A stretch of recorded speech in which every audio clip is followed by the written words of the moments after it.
Selamat siang mahasiswa sekalian. Siang, Bapak. Ya, baik. Pada kesempatan siang hari ini kita bersyukur ya boleh ketemu kembali.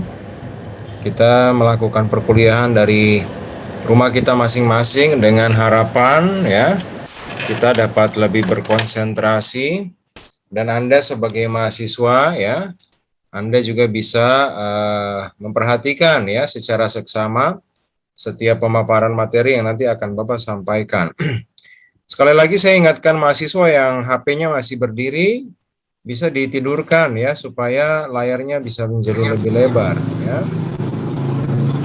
Sekali lagi mahasiswa yang layar HP-nya masih berdiri itu bisa dikasih tidur, Iya, layarnya ya. lebar ya. Nah, kemudian kalian yang tempatnya masih ribut, bising ya, tolong dimatikan mikrofonnya. Bapak juga akan matikan dari sini supaya Anda tidak bisa menyalakan mikrofonnya ya. Nah, baik, pada saat siang hari ini kita akan lanjutkan materi kita ya. Di mana minggu lalu ya materi kita itu sempat terpotong ya dan kita akan lanjutkan materi pada hari ini masuk kepada laras bahasa. Nah, tolong kalian yang lain kasih nyala kameranya. Ini saya tidak tahu Anda ini ada aktif ikut kuliah ataukah Anda tidak aktif. Nyalakan saja kameranya ya. Ya, supaya saya tahu bahwa Anda semua sedang duduk dan memberikan waktu yang baik pada perkuliahan di siang hari ini. Ya, oke. Siapa yang masih ingat pada minggu lalu Bapak kasih materi di GSG ya, tentang apa? Apakah kalian masih ingat ataukah kalian sudah lupa ini? Siapa yang masih ingat tunjuk tangan? Ya. Masih ingat materi minggu lalu di GSG Bapak ajar tentang apa? Sudah lupa? Ya, itu biasa ya. Biasa mahasiswa itu cepat sekali lupa. Padahal baru 1 minggu ya. Tidak boleh sebenarnya ya. Nah, perhatikan. Minggu lalu itu Bapak kasih materi tentang ragam bahasa ya dan laras bahasa Indonesia ya. Bagaimana, perhatikan bagaimana ragam bahasa Indonesia itu ternyata kita bisa bedakan menjadi dua ya, ragam bahasa yang bersifat umum dan ragam bahasa yang bersifat khusus ya. Ragam bahasa yang bersifat khusus, yang bersifat umum itu adalah bahasa yang seringkali kita gunakan setiap hari ya, pada situasi yang tidak formal ya, atau dalam kehidupan hari-hari kita. Nah, sedangkan bahasa Indonesia secara khusus itu berarti kita peruntukan dengan tujuan-tujuan tertentu ya, misalnya ya, dalam situasi yang formal ya, dalam situasi kita sedang melaksanakan satu kegiatan yang resmi ya, situasi resmi. Bahkan sesuai dengan kebutuhan-kebutuhan ilmu pengetahuan misalnya ya, contohnya ragam bahasa yang terkait dengan ilmu pengetahuan. Misalnya ragam hukum ya, ragam medis, ragam kesehatan dan lain sebagainya. Jadi mahasiswa harus tahu bahwa ragam bahasa itu kita harus sesuaikan dengan situasi tempatnya ya. Dan juga bahasa Indonesia itu kita bedakan ya menurut media ya. Yang pertama adalah berdasarkan bahasa lisan dan juga berdasarkan bahasa tulisan. Kalau bahasa lisan mudah ya, kita tinggal lihat bahasa dalam bentuk ucapan langsung ya, sedangkan bahasa tulis adalah bahasa yang tersedia dalam bentuk tulisan. Nah, itu dia. Nah, dan sekarang kita akan lihat ya lanjutan dari materi minggu lalu ya. Materi minggu lalu kita bahas sampai di laras bahasa ya. Tolong taruh jempol, letakkan jempol di wajah jika kalian sudah bisa melihat. Baik, terima kasih Tami ya. Tami sudah memberi respon. Nah, apa yang dimaksud dengan laras bahasa ya? Kalau ragam bahasa berarti variasi bahasa. Kalau laras bahasa berarti kita bisa lihat dari akar kata laras ya. Laras di sini ya, dia mengacu kepada bahasa selaras. Nah, kalau kita lihat lagi bahasa selaras ya, itu kita bisa lihat arti lainnya adalah sesuai, atau kita tambah imbuhan kesesuaian. Nah, berarti bahasa Indonesia itu harus disesuaikan ya, disesuaikan dengan situasi-situasi tertentu. Nah, coba kita lihat apa yang dimaksud dengan laras bahasa ya. Laras bahasa adalah kesesuaian antara bahasa dan pemakainya. Nah, kesesuaian antara, perhatikan, bahasa yang digunakan sama orang yang menggunakan bahasa tersebut. Jadi hubungan ya, kesesuaian. Nah, ini ya, tolong. Kalau kalian tidak memperhatikan, kalian tidak akan mengerti ya. Tapi kalau kalian memperhatikan pasti. Nah, dalam hal ini kita mengenal contohnya ya, iklan ya, bahasa iklan biasanya ada di televisi ya, di radio ya. Iklan, bahasa iklan itu contohnya mau mempromosikan sesuatu ya, supaya bahasa tersebut menjadi sebuah daya tarik bagi masyarakat. Nah, atau contohnya ya, kita kenal laras ilmiah. Nah, laras ilmiah ini adalah tulisan-tulisan dalam bentuk tulisan ilmiah yang ada di dalam kehidupan akademik ya, baik itu di kampus ya, dalam lingkup penelitian ya, dalam lingkup dunia pendidikan dan seterusnya. Kemudian ada juga kita kenal laras ilmiah populer ya. Ilmiah populer ini biasanya dituangkan dalam buku ya. Nah, kalau kalian pergi ke perpustakaan, kalian menemukan banyak sekali buku-buku yang tipis, yang tebal. Nah, itu adalah tulisan ilmiah yang dipublikasikan dalam bentuk buku sehingga dia menjadi populer ya.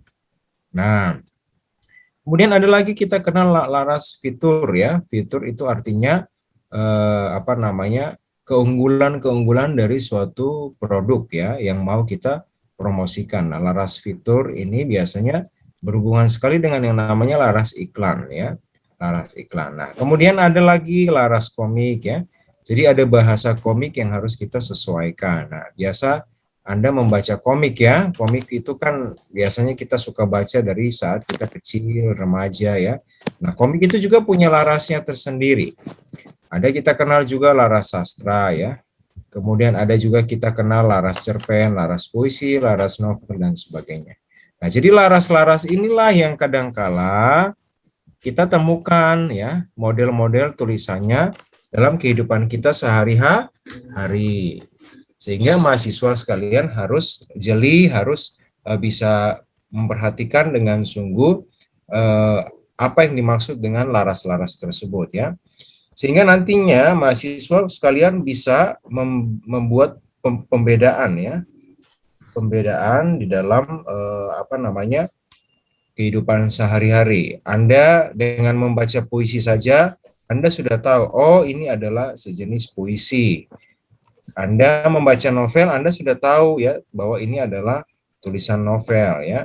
Anda lihat model penulisan ilmiah populer, Anda sudah tahu, oh ternyata ini adalah buku. Nah, jadi laras itu memberikan kita satu gambaran tentang bentuk-bentuk tulisan yang kita temukan dalam kehidupan kita sehari-hari. Nah, itu yang kita sebut sebagai laras bahasa. Kesesuaian antara bahasa dan pemakainya ya. Nah, kemudian perhatikan ya, laras bahasa cenderung digunakan sebagai pemandu estetika dalam sebuah penulisan formal. Nah, jadi apa yang dimaksud dengan pemandu estetika? Estetika, perhatikan, estetika kalau kita lihat di dalam Kamus Besar Bahasa Indonesia, itu berarti sesuatu yang indah ya, enak atau nyaman untuk dilihat ya, sesuatu yang baik untuk dipandang. Nah, itu adalah estetika. Nah, berarti tulisan kita ya harus kita sesuaikan ya, sehingga tulisan kita menjadi menarik. Nah, di sini dikatakan laras bahasa itu menjadi sebuah pemandu atau penuntun supaya tulisan kita itu memiliki nilai-nilai estetika. Oke, saya tutup dulu sampai di sini. Nah, perhatikan. Saya sangat berterima kasih kepada Anda yang masih memberikan fokus dan perhatian ya bagi perkuliahan ini. Nah, kalau kita lihat ya laras bahasa. Laras bahasa itu adalah satu kemampuan yang harus dikuasai oleh seorang mahasiswa ya, agar mahasiswa itu bisa membedakan bentuk-bentuk tulisan ya yang ditemukan dalam kehidupan sehari-hari. Saya tidak tahu di sini apakah ada mahasiswa yang suka membaca atau tidak, ataukah ada mahasiswa yang jarang membaca ya. Nah, itu kembali kepada diri kita. Nah, tapi kalau seandainya ada mahasiswa yang suka membaca, dari kecil dia suka sekali membaca, dia pasti bisa lihat, oh ini adalah puisi, oh ini adalah cerpen, oh ini adalah novel, dan seterusnya. Nah, jadi ketika tulisan itu ditulis ya, pasti tulisan itu harus memenuhi unsur-unsur laras bahasa. Artinya, tulisan itu harus menjadi menarik untuk dibaca, indah untuk dibaca, ya, memiliki ketertarikan tersendiri untuk dibaca. Ya, saya lanjutkan lagi slide-nya. Ya. Nah, jadi laras bahasa ini adalah satu keterampilan ya, keterampilan yang harus dimiliki oleh seorang mahasiswa.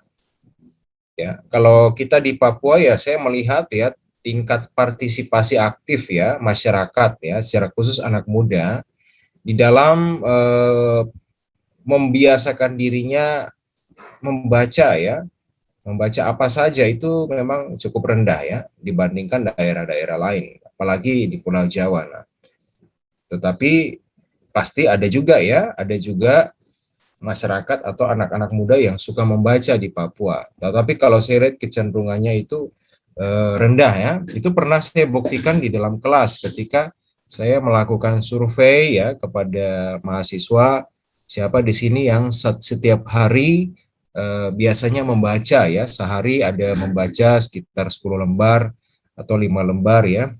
Itu banyak sekali yang katakan saya hampir tidak melakukan aktivitas membaca. Nah, itu sehingga kadangkala menjadi sulit ya kita untuk bisa membedakan tulisan-tulisan. Nah, jadi saya berharap kepada mahasiswa sekalian ya, mulai sekarang latihlah diri atau biasakanlah diri untuk membaca. Apa saja, jadi baca. Jangan hanya membaca pikiran orang, jangan hanya membaca diri orang dan menilai, tidak boleh ya. Kita kalau bisa kita membaca ya, membaca buku, membaca majalah, membaca koran. Jadi segala sesuatu yang bisa kita baca. Pasti dalam tulisan itu ada informasi yang baru, informasi yang menarik yang kita miliki sebagai mahasiswa yang belajar. Oke ya, sampai di sini saya lanjutkan kembali.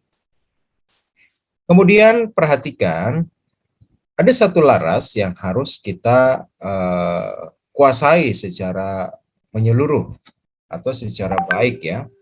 Kita sering sebut sebagai laras ilmiah. Mengapa?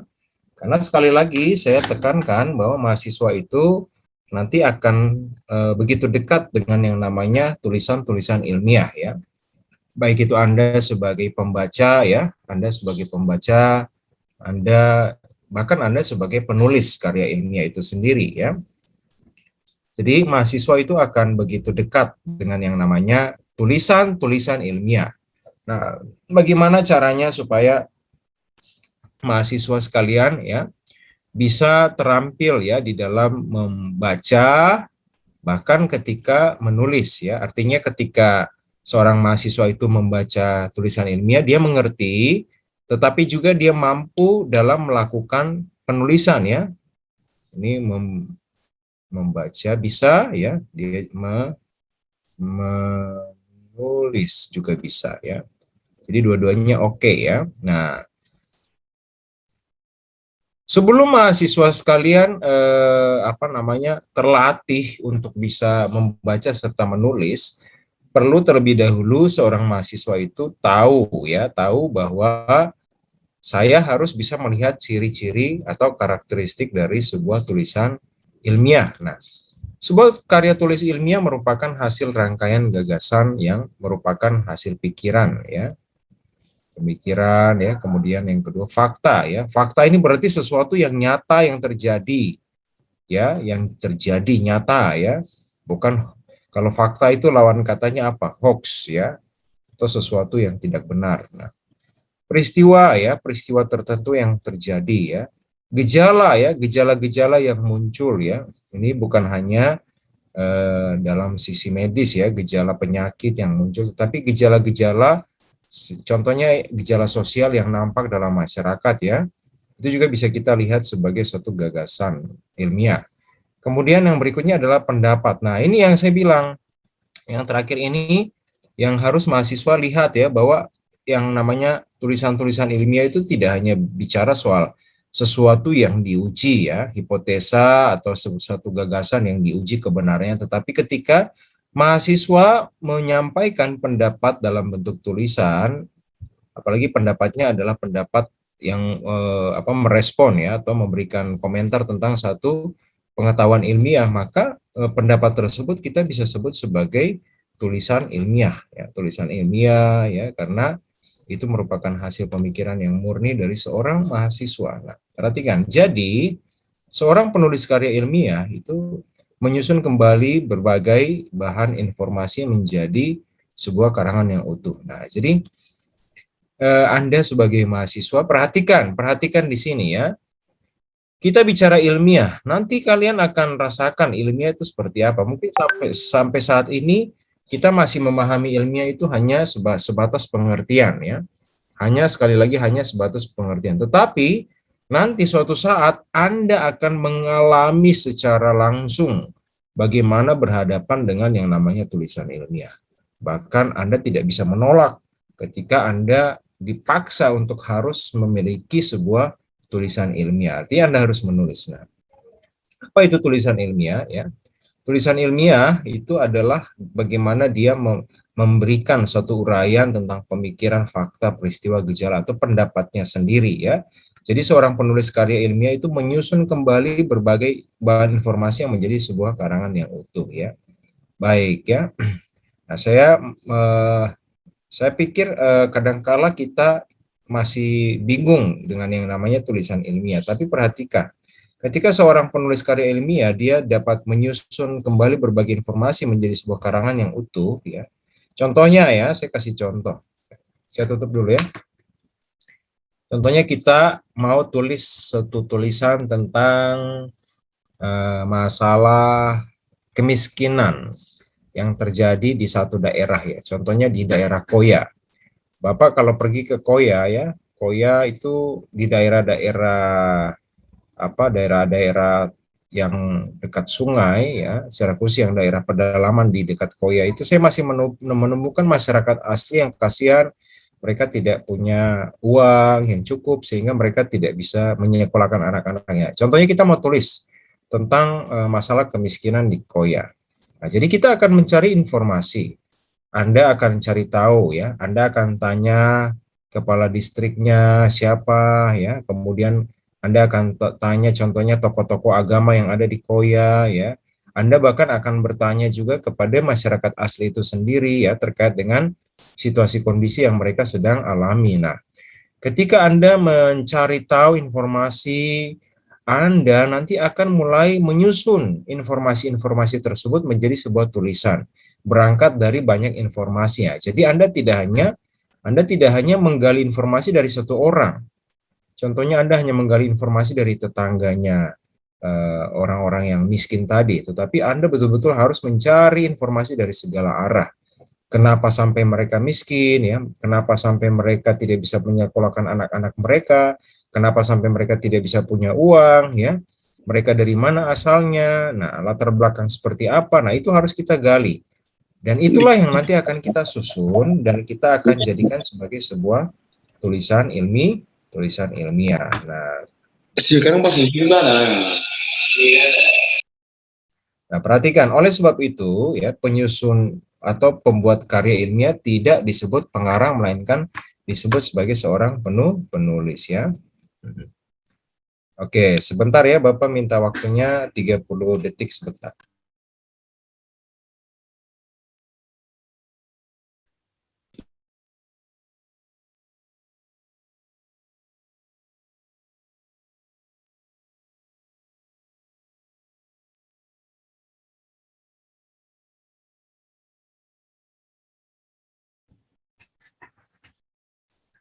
Oke, kita lanjut ya. Jadi biasanya ya kalau dalam dunia akademik itu berhubungan dengan karya ilmiah itu seorang penulis karya ilmiah itu dia tidak dikatakan sebagai pengarang ya, pengarang. Karena dia tidak mengarang dari dirinya sendiri, melainkan dia menyusunnya dari ini contoh ya, contohnya ini saya kasih gambaran ya. Ini adalah sebuah karya ilmiah ya yang Anda tulis ya. Di sini ada judulnya ya, kemudian di sini ada isinya ya. Nah, kemudian ada contohnya di sini ada beberapa lembar ya karya ilmiah. Kita kasih judul contohnya ya, kemiskinan yang terjadi di daerah Koya ya. Nah, di sini tulisan ini bukan merupakan hasil pemikiran satu orang, dua orang ya. Dan bukan hasil pemikiran dari Anda sendiri, tetapi Anda akan mencari segala informasi ya. Informasi itu datang dari berbagai pihak ya. Baik itu melalui wawancara ya, melalui observasi, melalui pemantauan secara langsung di lapangan, dan Anda akan menyusunnya menjadi sebuah tulisan ya yang kita sebut sebagai tulisan atau karya ilmiah. Nah, Anda sebagai penulis itu harus disebut sebagai penulis, bukan sebagai pengarang ya. Beda ketika Anda mengarang sebuah cerita ya, novel. Nah, itu bisa saja Anda sebagai pengarang ya. Tapi kalau dalam hal tulisan ilmiah, dia hanya disebut sebagai seorang penulis, karena dialah yang meramu, menyusun, merangkum semua informasi tersebut menjadi sebuah tulisan yang rapi dan tulisan yang utuh ya. Sampai di sini kita bisa mengerti. Jadi laras ilmiah ini adalah salah satu laras yang harus kita pahami sebagai mahasiswa ya. Nah, ciri bahasa Indonesia laras ilmiah, perhatikan laras-laras ilmiah ya yang kita kenal atau yang nanti akan menjadi makanan kita sehari-hari di kampus, itu ciri-cirinya harus betul-betul memenuhi kaidah bahasa Indonesia yang baik dan benar. Nah, apa saja ciri-ciri laras ilmiah? Inilah yang harus diperhatikan oleh mahasiswa ya. Supaya apa? Supaya mahasiswa tidak secara sembarangan menulis sebuah karangan ilmiah ya, tetapi harus mengikuti kaidah-kaidah aturan yang berlaku ya, yang dipersyaratkan sebagai sebuah tulisan ilmiah. Nah, coba kita lihat yang pertama. Yang pertama itu tulisan ilmiah itu harus menggunakan ragam baku. Ragam baku itu artinya semua kata-kata yang ada di dalam tulisan itu harus baku. Nah, saya sudah tanya kalian minggu lalu, toh ternyata kita banyak sekali menemukan kata-kata yang tidak baku. Bahkan kita juga menggunakannya. Sampai-sampai kita tidak sadar bahwa kata yang kita gunakan itu ternyata tidak baku.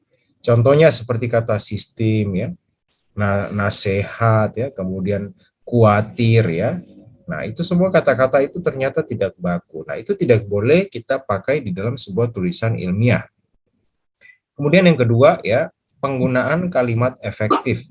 Jadi kalimat yang kita pakai di dalam sebuah tulisan ilmiah itu harus memenuhi unsur efektivitas. Artinya apa? Artinya kalimat itu harus efektif di dalam memberikan atau menyuarakan pesan yang benar. Jadi tidak bisa kita gunakan kalimat yang tele-tele atau kalimat yang tidak terstruktur secara benar ya. Jadi kita harus gunakan kalimat yang efektif. Nah, contohnya Monike ya. Monike mau menulis sebuah kalimat. Monike harus menulis sampai betul-betul orang yang baca itu bisa mengerti isi hatinya Monike. Monike punya pesan yang mau disampaikan ke pembaca itu berhasil. pembaca mengerti, pembaca tahu isi hati Monique dari tulisan atau kalimat yang Monique tulis. Nah, itu yang kita sebut sebagai efektif. Bukan sebaliknya, ya. Orang membaca kalimat kita, tapi mereka salah paham. Karena tuh kalimat kita ternyata salah, ya. Kalimat kita ternyata tidak benar. Strukturnya, maknanya, dan lain sebagainya. Nah, itu yang kedua, ya. Kemudian yang ketiga, ya, kita harus menghindari bentuk bahasa yang bermakna ganda, ya, bermakna ganda atau ambigu. Nah, ambigu ini seringkali kita temukan dalam kalimat-kalimat keseharian yang seringkali kita lakukan. Contoh, ya, kalimat kalimat atau kata ambigu yang bisa saya berikan contoh, ya.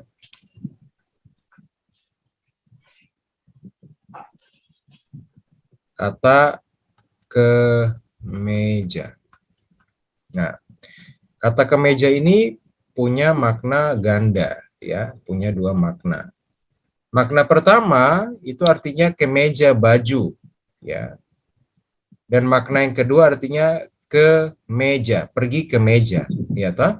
Jadi ada dua makna yang bisa saja orang tidak memahami apa yang kita maksudkan. Atau contohnya kata tahu. Nah, tahu ini punya dua makna. Yang pertama itu tahu, terus yang satu adalah tahu makanan yang biasa kita makan dengan tempe itu.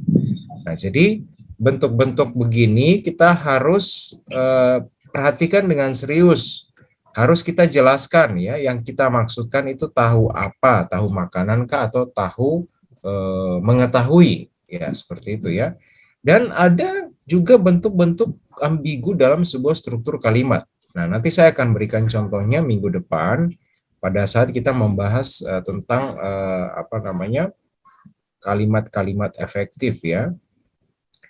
Kemudian yang keempat, yang ambigu ini artinya bermakna ganda, ya, artinya dia punya makna ganda, tidak tunggal, tidak satu, bisa punya makna lebih dari satu. Nah, itu hati-hati karena orang bisa salah mengerti, ya. Nah, kemudian contohnya yang keempat, ya, syarat keempat itu penggunaan kata dan istilah yang bermakna lugas, ya, lugas dan menghindari pemakaian kata dan istilah yang bermakna kias. Nah, jadi lugas itu artinya jelas, ya. Lugas kalau kita lihat di Kamus Besar Bahasa Indonesia itu artinya tegas, ya. Lugas itu artinya tegas, lugas, ya, bersifat apa adanya, ya. Artinya apa yang kita maksudkan itu sudah, ya. Nah, saya kasih ilustrasi minggu lalu kan jangan sampai kita menggunakan makna kias, ya, kiasan, ya, atau majas, ya. Contohnya dalam tulisan ilmiah, ya, kita gunakan kata wajah, ya, wajah bagaikan rembulan, ya. Nah, ini adalah makna kiasan, ya. Kita tidak boleh pakai ini di dalam sebuah tulisan ilmiah karena bisa saja disalah artikan, ya, atau disalah maknai oleh orang yang membaca. Kemudian yang kelima, menghindari penonjolan persona, ya. Penonjolan persona dengan tujuan menjaga objektivitas isi tulisan, ya, karena tulisan ilmiah itu mencirikan subjektivitas. Apa itu penonjolan persona? Persona itu kalau kita lihat di dalam Kamus Bahasa Indonesia itu artinya pemahaman pribadi, ya. Kita menjelaskan dari pemahaman pribadi kita, pendapat kita sendiri, penjelasan kita sendiri, kesan kita sendiri, tidak boleh. Jadi sebuah tulisan ilmiah itu betul-betul harus objektif. Artinya kita ini, ya, ini contohnya manusia, ya, manusia, orang yang sedang melakukan suatu aktivitas menulis. Dia mau meneliti tentang orang lain, ya, atau masyarakat yang lain. Mereka di sini ada banyak, ya. Dia mau memperhatikan orang ini. Nah, jadi si penulis ini, ya, penulis ini dia tidak boleh membahas tentang orang ini sesuai dengan dia punya pikiran sendiri. Itu salah, ya. Nah, jadi orang ini, yang ini, ya, orang yang ini dia harus melihat atau menilai, membahasakan orang yang sedang dia teliti atau kelompok yang dia sedang teliti dari sudut pandang objektivitas, ya. Artinya apa yang benar-benar terjadi pada mereka, ya, apa yang benar-benar terjadi dan apa pendapat banyak orang tentang mereka. Jadi contohnya ada 10 orang yang berpendapat tentang mereka ini, ya. Kita mau teliti yang tadi orang miskin itu, ya. Kenapa? Nah, jadi kita harus melihat objektivitas itu. Kita tidak boleh menilai dari sudut pandang kita. Nah, itu yang dimaksudkan pada poin yang kelima, ya. Tidak boleh subjektif, tidak boleh berdasarkan kita punya penilaian sendiri. Nah, kemudian yang keenam, adanya keselarasan dan keruntutan antar proposisi dan antar alinea. Nah, contohnya kita menulis, ya. Ini judul, ya, kemudian ini adalah paragraf, ya. Ya, perhatikan. Paragraf, ya. Jadi kesesuaian atau keruntutan itu artinya tidak bisa, ya, kita contohnya di atas ini kita bahas tentang pendahuluan. Nah, tiba-tiba di sini kita bahas tentang akhir, ya, kesimpulan. Lalu di bawah sini kita masuk lagi ke tengah lagi, ke awal lagi, bahas ke awal lagi. Nah, itu namanya tidak runtut, ya, tidak runtut, tidak teratur. Nah, yang dimaksudkan keselarasan dan keruntutan itu artinya sebuah tulisan itu harus runtut, harus tersusun dengan rapi, saling berkaitan antar paragraf 1 dan 2, 2 dan 3, 3 dan 4, dan seterusnya. Supaya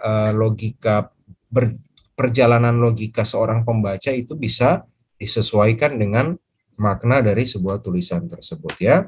Nah, saya harap ini bisa dimengerti dengan baik. Kemudian, ya. Oke, nah saya mau memberikan tugas, ya, tugas individu kepada mahasiswa, ya. Nah, jadi siang hari ini kita punya kuliah singkat saja, ya, itu merupakan lanjutan dari materi yang minggu lalu, ya. Minggu lalu saya sudah sampaikan kepada mahasiswa dan hari ini kita lanjutkan tentang laras bahasa yang tadi sedikit itu, ya. Nah, laras bahasa ini. Jadi laras bahasa itu artinya kesesuaian antara penulis dan tulisan yang ditulis, ya. Nah, jadi contohnya, ya, Tami mau menulis sebuah tulisan ilmiah, ya. Nah, Tami harus betul-betul memperhatikan syarat bagaimana menulis tulisan ilmiah yang baik. Nah, sehingga apa? Sehingga keselarasan antara Tami sebagai seorang mahasiswa dan juga tulisan yang Tami tulis itu kita katakan sesuai atau dapat menunjukkan ciri-ciri keselarasan. Jadi, oh, ini tulisannya Tami, ya. Betul, Bapak, ini Tami punya. Oh iya, betul, bagus. Tami punya tulisan ini benar karena dia adalah seorang mahasiswa, ya. Jadi kelayakan sebagai seorang mahasiswa dan tulisan yang dia tulis, ya, sebagai seorang mahasiswa. Nah, jadi itulah yang kita maksudkan, ya, keselarasan. Nah, sekarang saya akan berikan tugas. Tugasnya nanti Anda kirimkan sama, ya, lewat Google Classroom. Yang pertama, karena sangat pentingnya fungsi sebuah bahasa, ya. Jadi bahasa itu sangat penting. Ada pepatah, ya, atau ya ada pepatah mengatakan bahasa itu lebih tajam dari sebilah pedang. Nah, apa maksud dari ini? Apakah Bapak mau tanya dulu, apakah tugas ini kalian sudah kerjakan atau belum? Belum, Bapak. Oke, kalau Belum. belum, Anda tolong catat tugas ini, ya. Bapak. Nah, iya, kalau belum Anda tolong catat tugas ini, lalu nanti Anda kumpulkan. Terus yang kedua ini, ya, kedua ini yang sangat menarik, ya. Saya kembali akan mau melihat dan meninjau cara Anda menulis, ya, bagaimana kemampuan Anda dalam menulis sebuah tulisan. Nah, caranya adalah kalian akan memposisikan diri sebagai seorang wartawan berita. Nah, ini kan menarik, toh. Jadi nanti ada tema yang kalian tentukan, ya. Contohnya Anda mau tentukan, saya mau angkat satu tema tentang PON, ya, PON di Papua. Atau Anda mau angkat satu tema tentang masalah corona, virus corona, atau Anda mau angkat satu tema tentang masalah-masalah yang lain, ya, yang kira-kira menarik. Nah, caranya Anda bisa coba buka-buka di berita, ya, buka-buka di media sosial. Biasanya itu ada hal-hal yang sedang viral, yang sedang menjadi perhatian publik, itu bisa diangkat menjadi sebuah tema. Nah, Kemudian Anda akan wawancara seseorang ya. Contohnya Anda mau wawancara bapak ya, orang tua. Nah, nanti Anda akan membuat daftar pertanyaan ya. Contohnya tentang PON. Anda buat pertanyaan. Contohnya pertanyaan nomor 1. Bapak, minta maaf saya mau bertanya sedikit tentang PON yang kita lakukan di Papua. Menurut Bapak, apakah PON ini layak tidak kita lakukan di Papua? Kita Papua sudah siap tidak melakukan PON? Nah, kemudian orang tua akan jawab dan Anda akan tuliskan pendapatnya itu ya melalui catatan-catatan kecil. Kemudian akan dilanjutkan lagi pertanyaan nomor 2 ya. Kalau menurut Bapak kira-kira ada sisi positif atau sisi negatif tidak dari pelaksanaan PON di Papua? Nanti Bapak akan memberikan pendapat dan Anda menulis lagi. Kemudian pertanyaan terakhir, kalau seandainya cuma 3 pertanyaan, Anda bisa katakan, kalau menurut Bapak kira-kira dampak atau manfaat dari pelaksanaan PON di Papua itu dampak atau manfaat positifnya seperti apa bagi masyarakat khususnya di Papua? Nah, atau Anda bisa buat daftar pertanyaan lebih dari 3, ya, itu bisa, sangat bisa sekali. Dan nanti hasil-hasil wawancara itu, perhatikan, Anda akan menggunakan ragam bahasa baku untuk menjelaskan kembali hasil wawancara. Nah, nanti Anda akan susun di dalam satu tugas essay yang merupakan hasil dari wawancara. Nah, kamu tidak boleh, perhatikan, yang tidak boleh dilakukan adalah mahasiswa tidak diizinkan langsung menulis apa yang dikatakan oleh orang tua. Contohnya Bapak bicara langsung Anda tulis di tugas, tidak bisa. Jadi Anda punya tugas adalah Anda akan wawancarai Bapak ya, di Bapak ya. Ini kalian ya. Kalian akan wawancarai Bapak ya. Ini anggap ini mic ya. Wawancari Bapak, Bapak akan bicara dan kalian akan mencatat dalam sebuah tulisan dan nanti catatan ini nanti yang Anda pakai untuk menulis kembali ya tugasnya ya. Hasil dari wawancara Anda tuliskan. Contohnya ya, judulnya adalah pendapat Bapak atau pendapat orang tua saya tentang PON di Papua ya. Seperti yang kita ketahui bahwa PON di Papua sudah dilaksanakan dan seterusnya. Nah, menurut Bapak yang adalah tulis saya dia punya nama, contohnya Bapak kalian namanya siapa, menurut Bapak ini bahwa PON di Papua itu sudah seperti ini ya, sebenarnya begini dan seterusnya. Nah, kemudian pelaksanaan PON di Papua ternyata menurut Bapak punya manfaat yang luar biasa bagi masyarakat Papua. Itu ditulis secara lengkap sesuai dengan data yang kamu terima dari Bapak atau siapa saja orang yang kalian wawancarai ya.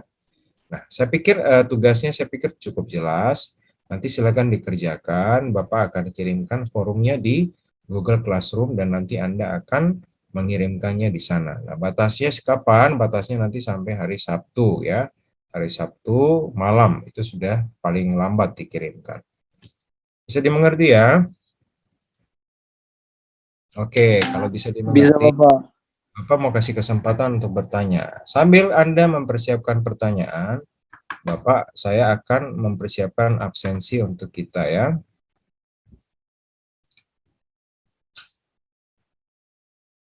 Silakan, seandainya ada mahasiswa yang mau bertanya, boleh ya.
Oke, perhatikan nanti Bapak akan kasih absennya ya.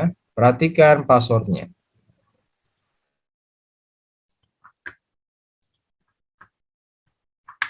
Passwordnya silakan ditulis 2345 ya, 2345. Sekali lagi passwordnya adalah 2345 ya.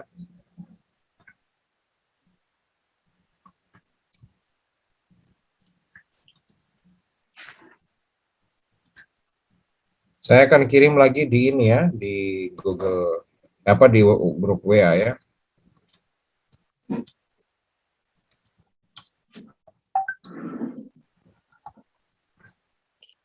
Cincin.